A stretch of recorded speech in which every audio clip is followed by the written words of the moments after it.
Hello again and welcome to Lifestyle Gardening. I'm Kim Todd and we're so glad you could join us for another half hour of good gardening.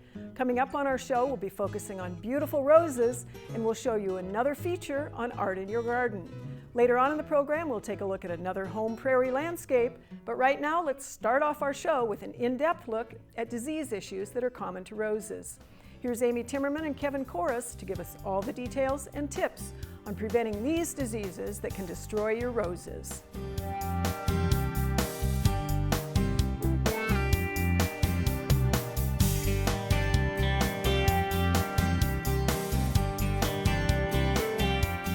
The two diseases I'm going to talk to you about today are black spot of rose and rose rust. Now, early June is when we're going to see both of these diseases appear, and the diseases are favored by moist conditions. Black spot of rose, as the name implies, will start out as a black spot on the upper side of the leaf. These black spots are usually circular and are small, anywhere between 2 and 12 millimeters in diameter. Now, disease progress with black spot will start with the lower leaves of the plant and work its way up to the top. Black spot is a residue-borne disease, which means that it survives our winters in the stems and the leaves that are on the ground. And in the spring, when the rain falls, it splashes the disease up onto the plant. Then you get this bottom to top movement. Rose rust, like black spot of rose, also starts with the lower leaves of the plant and works its way up. Rose rust, however, starts as small, almost freckles on the upper side of the leaf that are yellow. But as the disease progresses, when you turn that leaf over, you're going to see the orange pustules of the ascospores. It's most common to see both of these diseases occur on the leaves. However, both can also infect the stems and the petioles. Now that we've actually identified what is actually going on with your roses, the next step is determining what management strategies do I need to do to control the disease that's already here, or how to prevent it from even developing in your rose bed. The nice thing for both of these diseases, black spot and rose rust, is we're actually going to use the very same techniques for both of them. And the first step with all these diseases is really sanitation. We need to be cleaning up our rose beds in the fall, removing all those dead leaves, cutting out the dead canes, different components like that. But once we're in the season, as you're starting to see that disease develop, pruning out those really infected leaves that are very severely infected either with black spot or rose, to reduce the inoculum load will really help reduce the amount of disease we're going to see further throughout the year. The other big component is these are spores that are moved with water. So preventing sprinkler irrigation, we want to make sure we're watering our roses from the bottom. So either using circle hoses or just putting the hose directly to the base of the rose to prevent that water splash. The other big thing, placement of our plants. If we are able to place a rose in an area that can get good morning sun, dry off that dew, it would also help reduce the amount of disease development. The other thing to help encourage drying out is pruning out our roses, making sure we don't have too many canes that isn't real thick in there. So if we prune it out, we're able to get better airflow in there, leaves will dry out, we won't get as much disease. Final resort, fungicide use. With both of these diseases, if you're going to use a fungicide, depending on the label and the product that you're using, which you need to look at very carefully, it's either a 7, 14, or 21 day reapplication period.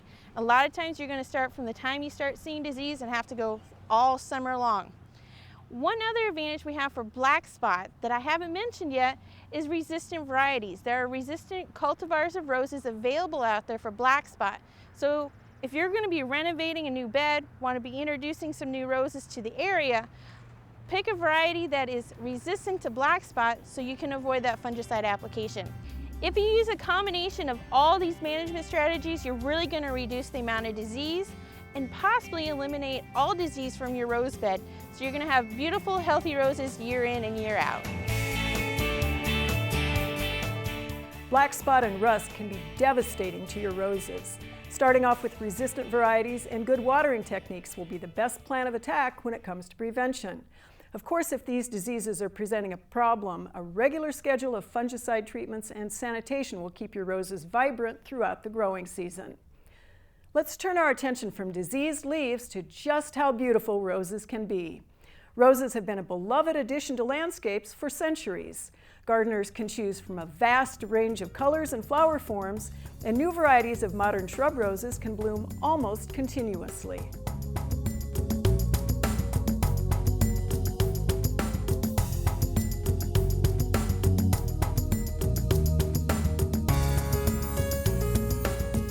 Winter might seem like a really odd time to start talking about using roses in the garden, but we have a good reason for talking about them today on the show.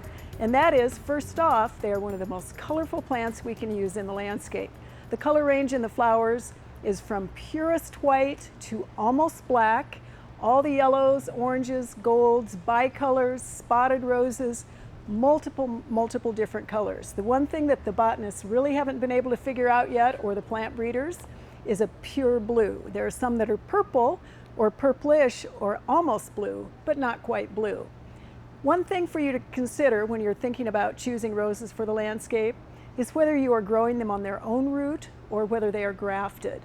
And in our very unusual climate, if you can get roses that have what you want for characteristics on their own root, chances are you're going to get a really high quality plant. The downside is if we do get death in the rose bush, the whole thing is going to die, whereas grafted roses, the rootstock may allow them to come back in a new form. Another interesting thing to consider with roses is what your source is for those plants. And again, this time of year, all those catalogs are coming in, not just the seed catalogs, but also the catalogs that are very specific to roses. They may be from Texas or California or Canada or the East Coast. Again, consider what the source is, make sure you're getting those roses from a high quality provider and that they are shipped properly. You can also buy an awful lot of roses locally. More and more garden centers are carrying roses of good quality with a good name.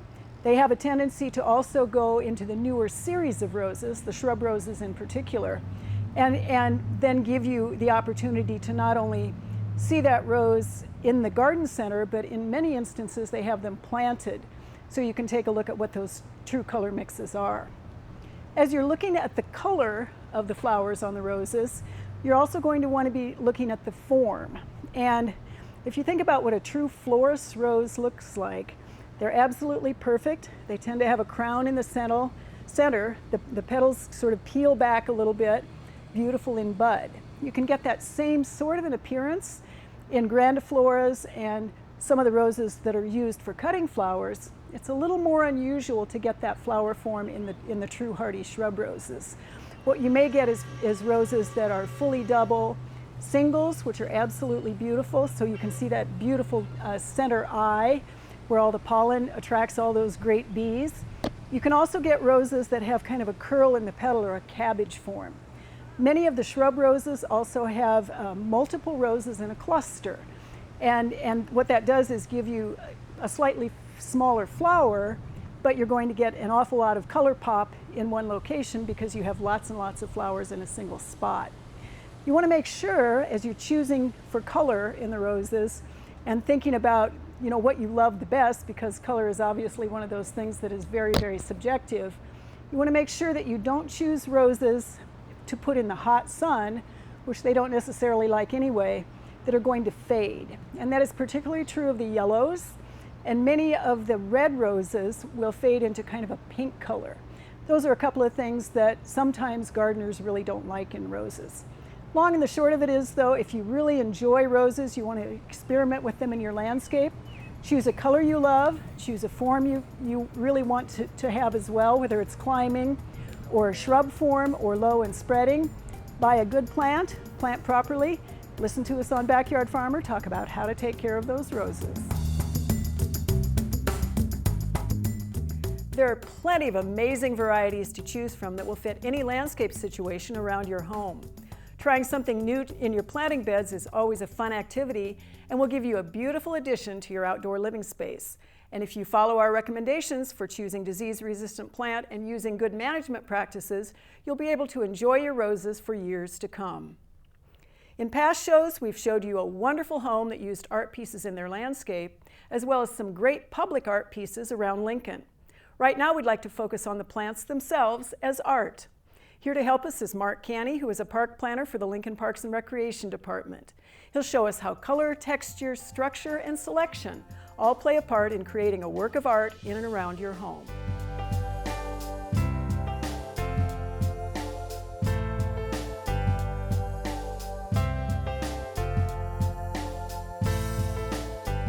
One element in the garden that is often overlooked is the use of artwork.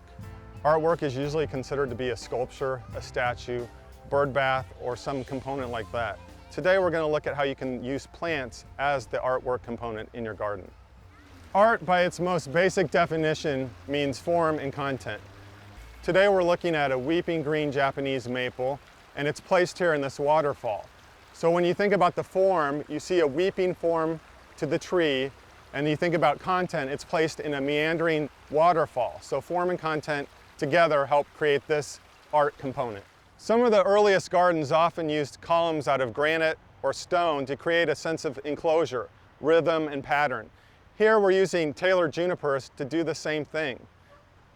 Taylor junipers are significant to Nebraska because the original source was found in Taylor, Nebraska. Some other components of art in the garden include form, texture, and color. Behind me we're looking at Southern Bell Wisteria, which demonstrates all three of those characteristics. If you look at the foliage of the plant, you'll notice the texture. If you look at the hanging flowers, you'll notice the color. And finally, wrapping around the columns, you'll notice the gnarly, twining bark of the plant. What was once a blank wall is now covered in plant material. We're looking at a climbing hydrangea known for its exfoliating bark and its creamy flowers. It's paired with this steel cutout panel mimicking the hydrangea and turned what was a blank wall into an art opportunity. Color is often the most dominant feature in a garden, but if you take a look behind me, you'll notice something else: elephant ears. Because of their form, shape, and texture, they become the focal point of this spot. Specimen planting is often used in the garden to create a focal point or capture attention. Typically, you'll see a single specimen, such as this glow blue spruce on standard. But today we're looking at a grouping of 4 different evergreens, each with different color, form, and shape, to create a composition of specimen planting, creating a focal point in the garden. Regardless of your space or your budget, whether it's a walking stick or a weeping pea shrub, there's always opportunity for a living piece of sculpture in your landscape. We hope our features on art in the garden will inspire you to not only try to place sculptures, water feature, and other pieces in your landscape, but also take note that the plants themselves can be quite artful. If you can experiment with some of your pieces and locations, you'll soon find out how much fun it can be to incorporate art in your own home landscape. We've seen a lot of color in our features today, and color combinations are a really important part of what you think is beautiful. Many people have very strong color preferences, which influences their choice of plants and garden furnishings. The background and the surrounding spaces can make a big difference in how color appears.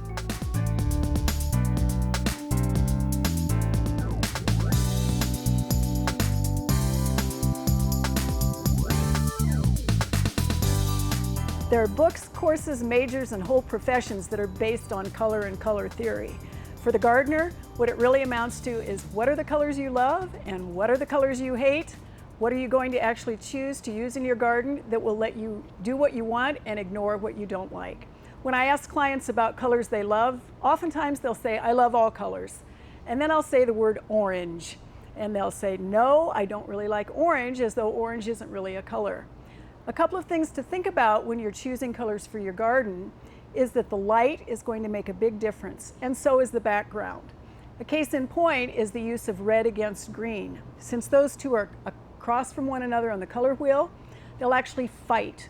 And what you really need to think about then is, do you have deeper saturation of one to the other? Do you have a greater quantity of one to the other? If they're equal, nothing is going to be dominant, and oftentimes your eye will not exactly know where to look. Another thing to think about in using color is to avoid what we call color ping pong. And that would be alternating one color with another back and forth, because typically, again, the eye doesn't really exactly know where to focus.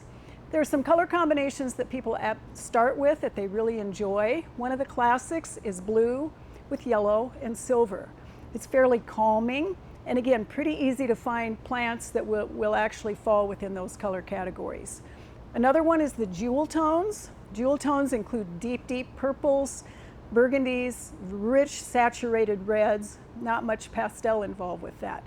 Pastel, still another combination. Very, very light. And again, one of the things to think about with using pastel colors in the landscape is if you have a light background and pastel plants in front of it, they really aren't going to show up very well. Finally, take a look at what happens if you have colors that are just a little bit of a clash. And then what we can do is we can actually use plant material that is what we call a blender. A couple of the blender colors are chartreuse in light form or kind of a big in your face form. The other is the tans, or sort of the subtle prairie colors that will work as blenders with really, really saturated colors in the landscape. Once again, we see that your imagination is the starting point for what's possible in your garden. Colors that complement as well as contrast can make a huge difference in your creations. The main thing, have fun, be creative. Let's take a few minutes now to answer some of your emailed questions. Remember that if you'd like to submit a question to our show, that email address is byf@unl.edu. Our first question is actually one that came in last year, but it seems like it's pretty timely because we've been talking about roses today. And this is a viewer from the Omaha area who was pretty concerned that they had a lot of damage from what appeared to be Japanese beetles on their roses. Unfortunately, that is the case. We've been monitoring, and Fred would tell you this if he were on the show today, we've been monitoring how far west those Japanese beetles are traveling. They're most definitely in the Omaha area, and they're now showing up in Lincoln. Unfortunately, they are very, very prolific. They're quite beautiful in that kind of greenish and gold, but they can absolutely devastate their host species. Also, unfortunately, there are about 300 species from which to choose, and they will munch on them all. So we have a good neb guide that talks about how you can control Japanese beetles and what to look for. Be aware that trapping is probably one of the things that you might want to consider. You also don't want to mix them up with emerald ash borer. We still don't have emerald ash borer in Nebraska. We have a question also from Scotts Bluff, and this is about what appears to be a lot of death in the spruces in a windbreak. Unfortunately, this is also a question that we had a lot last year on the regular show. Our guess is we'll see even more of that sort of damage this year because we've had such a strange winter. A lot of the spruces are fairly old, and you have to remember that every single plant actually has a lifespan. So you add age to kind of that very, very difficult situation of extended summer drought, these very, very abrupt changes in temperature over the winter. Added to that, the horrible desiccation that can be caused by 60 or 65 mile an hour winds, and that really is probably adding up to damage that is both drought and wind related. So if you see those sort of very large dead areas in the tops or on the sides of your spruces, firs, or other evergreens, chances are that is that kind of damage. Unfortunately, if you prune that out, you're going to end up with simply a hole in that evergreen. So it's going to be time for you to really consider what you're going to use as a species to start over again. We had a visitor, and this is sort of one of those wildlife visitors to a backyard. This particular viewer was in the Fort Calhoun area or somewhere up there by Blair. They didn't say exactly. But they happened to be looking out their back patio, and lo and behold, here was, during the day, which is a little different as well, here was an opossum sitting right there in the spruce tree. They think what happened is he had been scared out from wherever he had been sleeping overnight by the dogs, had decided that the best refuge was to at least get up high enough that the dogs couldn't get to him. And then by the time this viewer went back into the house, came back out with a longer lens on the camera, he had disappeared and either crawled on over the roof or gone into the neighbor's yard. So Dennis would tell you that opossums are a very interesting creature to watch. They do indeed play dead, and I have seen them, in fact, be sniffed at by dogs, and sooner or later the dogs give up and go away. You do want to make sure that if you are feeding cats and dogs outside, that you take that food in, because the possums will absolutely love that food. This is a viewer that is in the Columbus area, and they sent us a couple of pictures of a pretty big damaged spot in a tree. They said they think it's some kind of a maple, and this is, again, one of those things that shows up a lot on maples. This is a frost crack or sun scald. You'll hear it called both both of those terms. What happens is those thin bark trees on these days when we have a 50 or 60 degree spike in temperature, the sap rises, the bark expands.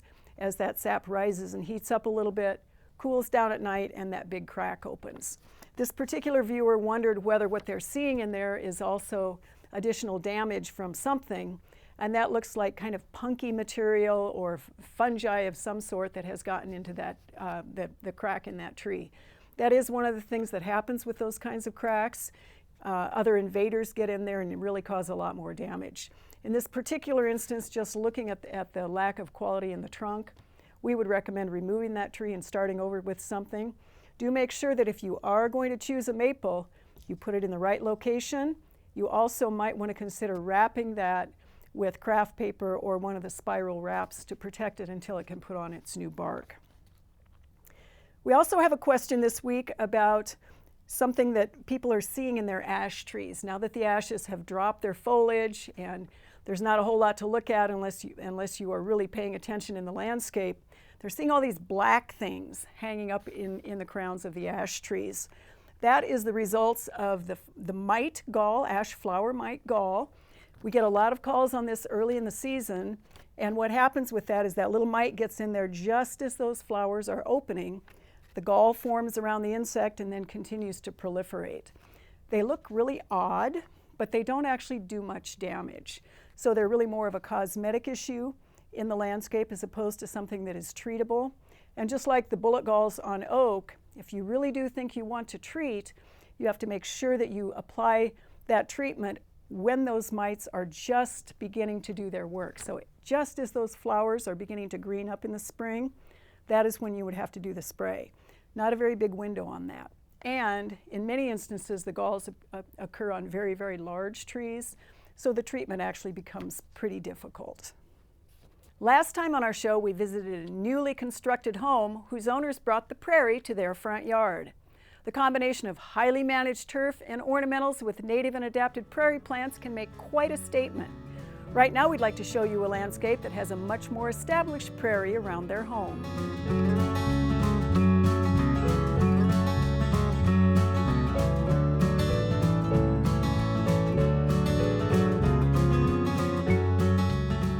We've seen a beautiful example of a native prairie out at Spring Creek Prairie, and we've also seen sort of a new one, 3 years old, at an acreage residence. This is an example of patience being a virtue because we have a prairie that's been here for almost 10 years. It's established, it's sort of all of these things coming into their own. We have little blue stem going into spectacular fall color. We have Indian grass sort of turning wonderful shades of tans and golds. And then we have this brilliant clump of asters that is showing in a beautiful, beautiful purple. All of these sort of things combine to give us a fabulous fall experience in this acreage prairie development. One of the things that's really tricky in the landscape is trying to get the edges right, and that's absolutely true when you're making a transition between prairie and mown turf. This is a spot where what we really have going on is a watershed or a waterway, and what has happened here is the brome has really established itself. It sort of looks a little bit like prairie grasses from a distance because it's not being mown, but it's technically not prairie, and it's really one of those things that's a little bit hard to control. So that's sort of the downside of not being able to truly manage an environment the way sometimes we'd like to.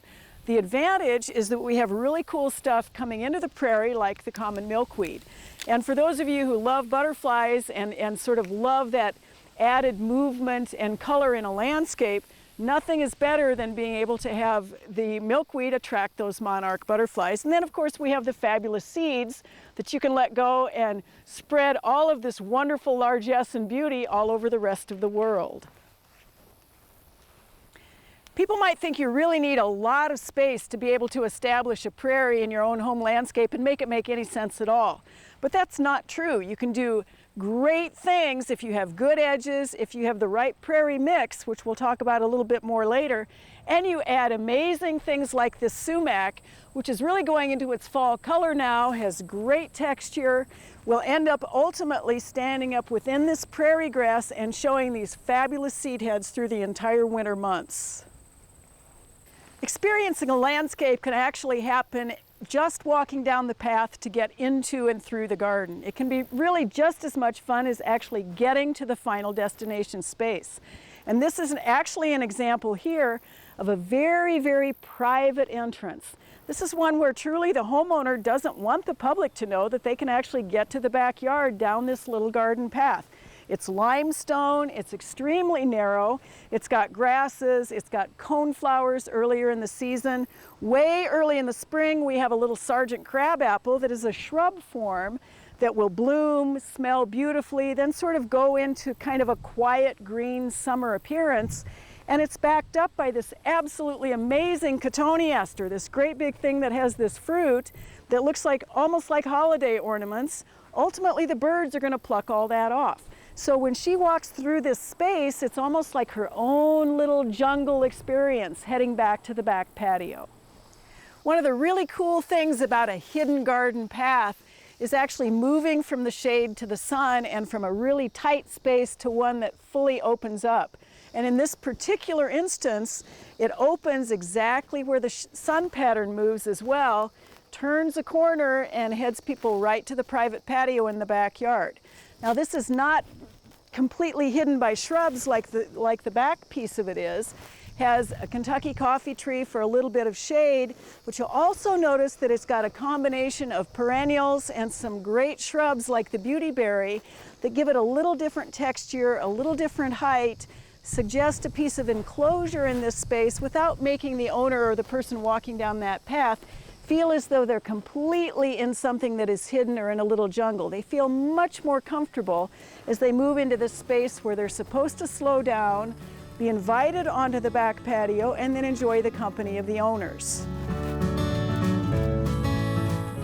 Taking your cues from what you see all around us in Nebraska is your starting point to a really fun and interesting installation of prairie plants and grasses.